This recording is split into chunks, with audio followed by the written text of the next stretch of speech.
commencer, je voudrais mettre une citation de Napoléon. C'est des propos qui datent de Sainte-Hélène, après donc, la campagne de Murat, et il porte un propos extrêmement dur sur Murat.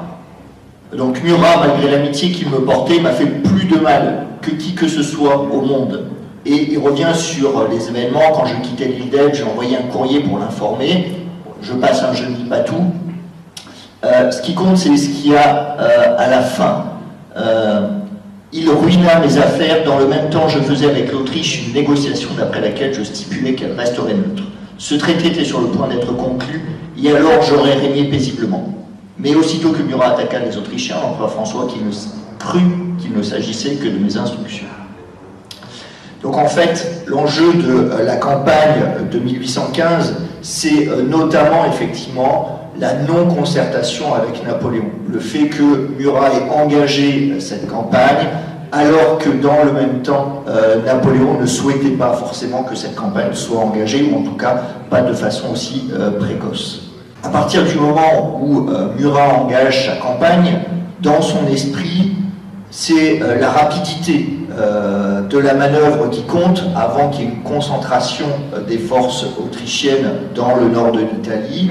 Et le deuxième facteur espéré par Murat, c'est le soulèvement national, le soulèvement notamment des grandes villes du nord. Or, ces éléments sont des éléments qui montrent deux aspects sur lesquels je voudrais réfléchir. C'est la question de la guerre idéologique, de la guerre avec un propos très politique dans la suite de 1789, alors que dans le même temps, il va mener une campagne extrêmement classique, et on constate l'échec. Donc il faut revenir sur les facteurs de cet échec, et notamment les facteurs militaires qui expliquent cet échec. Alors, le premier point, c'est donc le champion de la cause nationale italienne, avec une analyse qui a davantage de portée politique que militaire. Je crois que Murat a été frappé en réalité par la campagne de 1814 et par les différents acteurs qui participent à la campagne de 1814, qui tous, finalement, introduisent dans leur discours vis-à-vis des Italiens la question nationale. Que ce soit les Napolitains, bien entendu, mais aussi les Français, mais encore éventuellement les Autrichiens, mais aussi, surtout, et c'est sans doute ce qui a frappé Murat, les Anglais, avec donc avec la citation notamment, enfin avec la lettre notamment, qui fait référence aux proclamations de Bentinck, donc qui évoque également la question de l'indépendance italienne. Et donc cette question de l'unité nationale, Murat considère que ça va être le facteur premier qui va lui permettre de renverser le rapport de force militaire dans la péninsule. Deuxième aspect, ce que nous les Français on appelle le vol de clocher en clocher, c'est-à-dire le retour de l'île d'Elbe sans combat militaire. Ce deuxième facteur, qui arrive juste avant que Murat prenne la décision d'engager sa campagne, le renforce dans l'idée finalement que le rapport de force numérique importe peu, que ce qui compte, c'est effectivement d'avoir l'adhésion de la population, et qu'avec cette adhésion, on peut mener une campagne, y compris dans un environnement défavorable. Or, dans tous les jours du mois de mars, quand on regarde les écrits de Murat, et notamment les lettres qu'il envoie à son ministre Maghella, on voit qu'il insiste très fortement sur, bien entendu, cette question de l'encouragement à la population à se soulever, à se rallier aux Napolitains, pour effectivement avoir une campagne qui serait une campagne un petit peu, entre guillemets, comme celle du retour de l'île d'Elbe en France. Donc on se place avec cette guerre de Murat, cette campagne de Murat de 1815, vraiment dans une guerre qui, pour lui, repose sur des facteurs idéologiques, sur les facteurs politiques, et non pas sur la réalité militaire. Dernier facteur Donc il y a la question de la rapidité, évidemment, de la campagne avant que les troupes autrichiennes ne soient concentrées dans le nord de la péninsule. Et dans ces hésitations, ce qui emporte sans doute la conviction de Murat, c'est une lettre très célèbre qu'écrit Joseph à Murat le 16 mars. Et dans cette lettre, Joseph renforce la conviction de Murat que la guerre est avant tout une guerre politique. Donc je voulais citer en entier les principales parties, mais il y a quelques phrases plus importantes. Il n'y a qu'un seul élan en France, seconder les généreux mouvements de la grande nation que vous avez contribué à illustrer. Et Joseph insiste sur deux choses. En fait, sur une réorganisation des alliances avec les héritiers de la Révolution française d'un côté, et il fait référence à la Suède, c'est-à-dire à Bernadotte, et les forces réactionnaires en Europe de l'autre. Et donc il complète, il renforce la vision que Murat a de la situation, lui, à l'échelle de la péninsule. Joseph lui dit qu'en gros, à l'échelle de l'Europe, le fonctionnement diplomatique et militaire sera le même. Et donc, sans doute, cette lettre joue un grand rôle dans la décision de Murat d'engager ses forces contre les Autrichiens. Alors, en réalité, évidemment, il y a malgré tout un rapport de force militaire qui existe dans la péninsule, et ce sera mon second point, donc une analyse politique qui masque la réalité des rapports de force entre les Napolitains et les Autrichiens. Alors, le premier point que je voudrais souligner, c'est qu'il y a débat, malgré tout, sur ce choix de Murat d'engager très rapidement la campagne contre les Autrichiens. Toute une série d'acteurs, notamment le général Pépé, qui évoque dans ses mémoires le débat au sein de l'état-major pour savoir s'il faut bien rentrer tout de suite en campagne.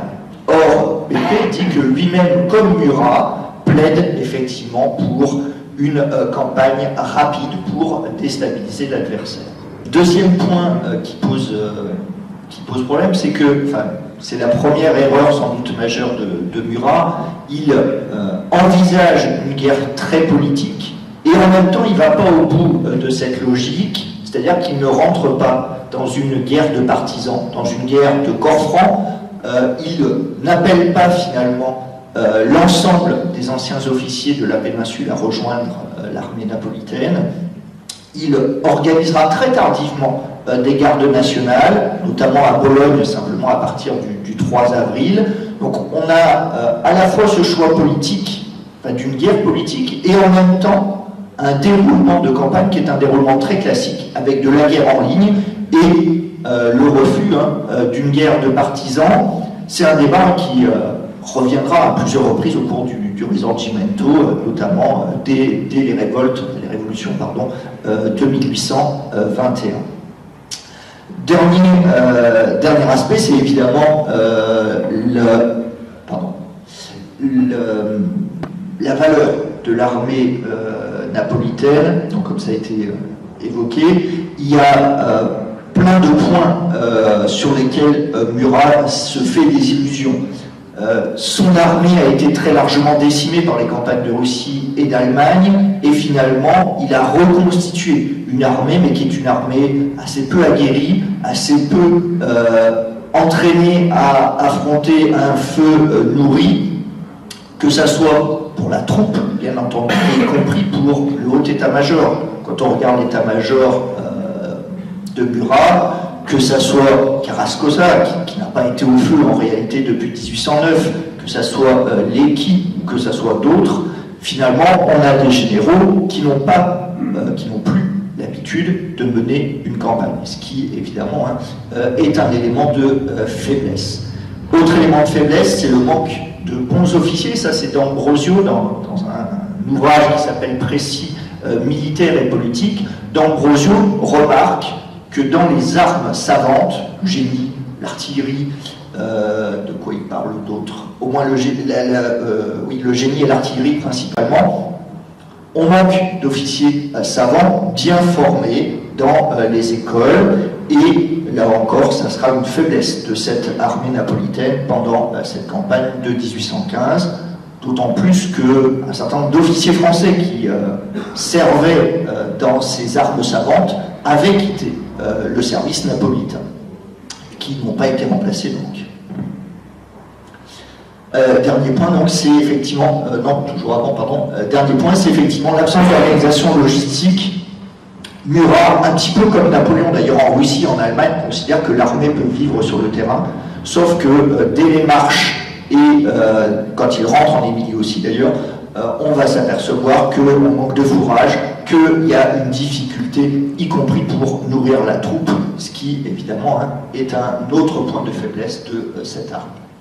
Au contraire, l'armée autrichienne s'organise très bien, utilise au maximum le relief italien.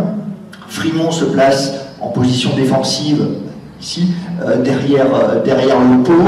On a une ligne qui est déployée en utilisant le Panaro.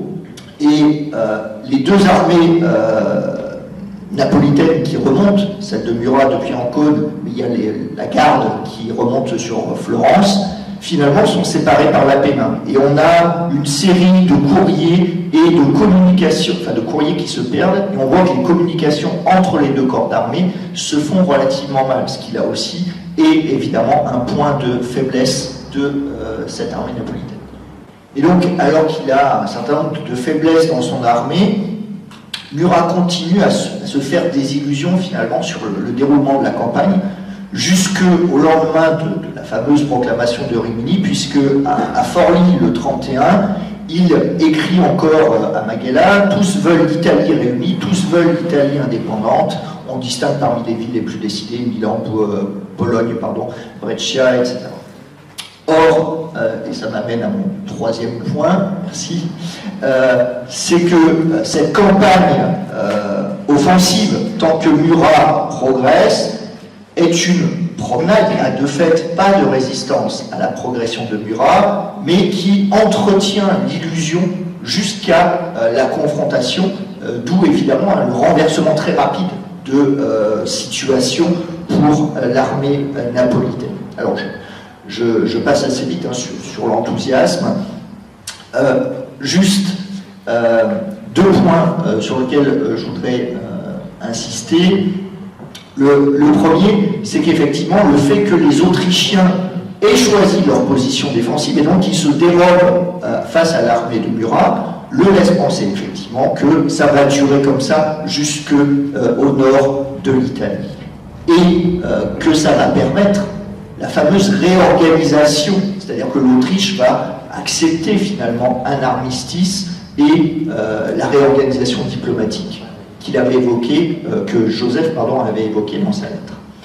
Le deuxième point, c'est que la mauvaise coordination entre le corps de Murat, les corps sous Murat, et la garde, fait que quand Murat arrive dans la plaine du Pô, il n'a pas de réserve. Il a simplement son corps de 35-40 000 hommes qu'il doit engager contre les Autrichiens. Et quand il va engager le combat pour réaliser la percée à Occhiobello, en fait, il a étiré toutes ses lignes, toutes ses forces, sur une seule ligne, du delta du Pô jusque sur le Panaro. Et donc, il n'y a aucune force en réserve à l'arrière, ce qui, évidemment, est un deuxième élément de faiblesse, avant même que la campagne ne soit engagée. En fait, Murat a demandé à plusieurs reprises à Pignatelli et à Livron d'accélérer leur marche pour venir constituer cette réserve. Et c'est là qu'on voit que le problème de coordination entre les deux corps d'armée devient l'élément problématique qui va très vite provoquer le renversement des forces. Et dernier point donc, sur cet engagement, à partir du moment où Murat engage le combat à Occhiobello, il voit face à lui le dispositif autrichien qui petit à petit va l'envelopper, c'est-à-dire que les Autrichiens ont prévu d'avoir une liaison jusqu'à la région via Plaisance Pontremoli jusqu'à Massa. Donc ils ont un dispositif complètement englobant. Et à partir du moment où à Occhiobello, Murat est vaincu, il y a une sorte de nasse qui va se refermer sur lui, évidemment, qui explique pourquoi la deuxième partie de la campagne, de toute façon, est quasiment perdue, parce que stratégiquement, il s'est retrouvé enfermé dans un piège à partir du moment où il n'a pas réussi la percée à Occhiobello. Allez, je ne vais pas vous parler en français trop longtemps, donc pour conclure, pour résumer mon propos, je crois que la mauvaise analyse de Murat repose foncièrement sur l'idée qu'il se fait de la campagne. Il en fait une guerre politique et il en oublie finalement tous les facteurs militaires classiques, stratégiques, qui l'amènent avec une grande imprudence finalement à engager le combat sur le Pô, toujours avec cette idée de la rapidité de manœuvre, qui certes fait le génie napoléonien, mais qui est évidemment extrêmement périlleux si on ne réussit pas la percée prévue.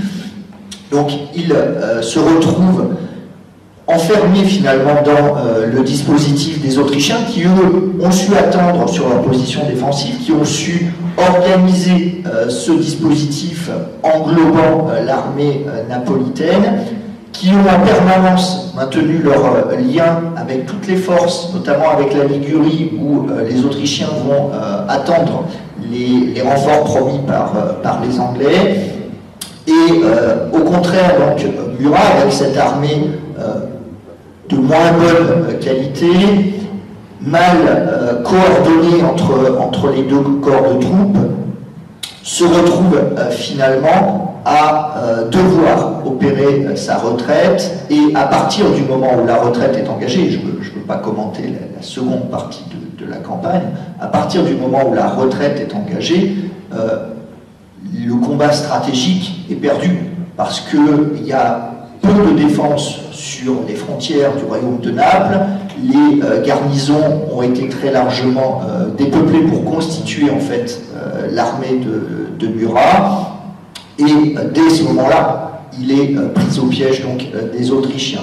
Ce qui revient à dire finalement que Murat, dans cette campagne de 1815, montre finalement que jusqu'à la fin, et bien plus que Napoléon finalement, il est resté un fils de la Révolution française, c'est-à-dire quelqu'un qui perçoit sa carrière, qu'elle soit politique comme militaire, comme étant avant tout l'un des porteurs des idéaux de 89. Et il a beaucoup trop misé finalement sur cette dimension-là, en ne réfléchissant pas suffisamment aux facteurs stratégiques.